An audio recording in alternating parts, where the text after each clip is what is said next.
Alright, this is just a quick video showing how you can, make the coil in your, custom cable for your keyboard and turn it, from floppy and malleable to something stiff and won't, really move around too much.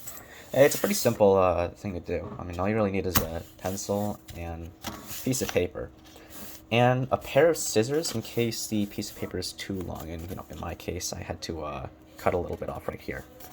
But all you really need to do is, I already have mine done, but, oops, get a piece of paper, take the pencil, and then you just roll it really tight inside of the paper. So you get a tube-looking thing. Alright, and then once you have that, straighten it out, make sure it's nice and thin. What you're going to do is, just slide it in. And then, alright. Once you have that part done, the paper will expand inside of the cable so that it won't fall out.